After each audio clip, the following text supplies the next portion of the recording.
Well, we just finished another successful sign waving at about 132nd and L this morning. Lots of honks, lots of waves.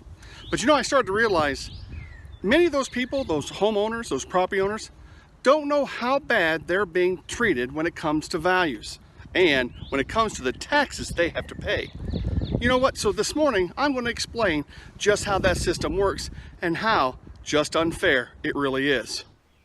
Okay, so what we have here is a representation of a market area within Douglas County. Now these market areas can be between 5 and 10 miles across. In fact, until recently, one market area in Douglas County went from 42nd Q all the way to Elkhorn. Now, market areas are how the assessor does what's called mass appraisal. We can't look at every individual home separately every year. So we look at market areas. So we find similar homes. So this home here, this orange one, this is similar to this one over here. And then we've got one here, and then we have one down here at the bottom. Okay? So those are similar homes. So we would pull those homes out, look at the market for those homes, so sales, and then create an equalized value. That's what we have to do constitutionally. Here's the problem. This market area is made up of several different neighborhoods. So this, let's take this first orange home here, is in a different kind of neighborhood than this one. And as we all know, location, location, location when it comes to how much you're willing to pay for a home. Here's the other interesting thing that happens. Let's say both of these homes are worth $200,000 a piece. Okay, that's their value. But for some reason, this home is being assessed for tax purposes. So they're paying taxes on 98% of their market value. This home is only paying 91%.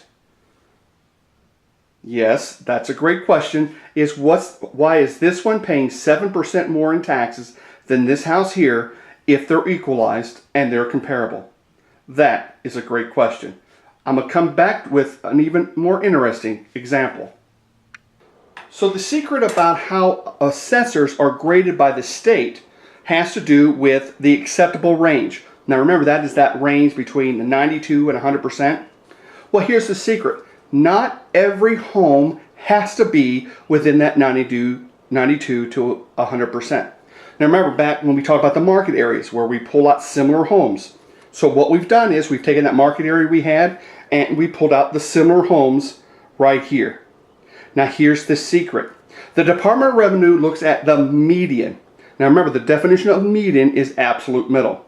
That is the house they look at to make sure that the subclass, that's what this is, it is a subclass, meets the criteria of the acceptable range. So here we have 5. The median is the third house. So as long as that third house assessed value is between 92 and 100% of its market value, the entire subclass is acceptable by the state. Now these are lined up by assessed value from lowest to highest, but there is no standard by which where these all lie except for this one, and you do that for every subclass of property. So that's the dirty little secret. Not every home has to be between 92 and 100%, only the median, the middle. Okay, so now that we know that not every home must fit within that 92 to 100% range, here's another way that property owners are being treated unfairly and probably paying more in property taxes than they should. So here we have two homes, neighbors, side by side. They're not exactly identical homes, but what they are is they have the same assessed value. For this example, they're both assessed at $156,000. Interestingly though, this home pays $3,600 in taxes, while this home pays $4,000 in taxes. Yes, you're exactly right. That doesn't seem right, and it's not. So one is paying probably at about a 93% assessment rate, and this one's probably over 100% assessment rate. So what our plan is, all homes, regardless of the value, will be assessed at 93%. So what will happen is, if we're going to assume that this is already paying 93%, this one will have a reduction in their assessment rate, not their value, but their assessment rate, and they also will only pay $3,600 in taxes. But let's just make another example. Let's put in a bigger house into this neighborhood. There's really not going to be any difference in the assessment rate. So these will be assessed at 93%, and this one will also be assessed at 93%. Now they will pay more in taxes. Why? Because their actual market value, therefore their assessed value, is higher than their next door neighbor. But they're being treated the same as everyone else in the neighborhood.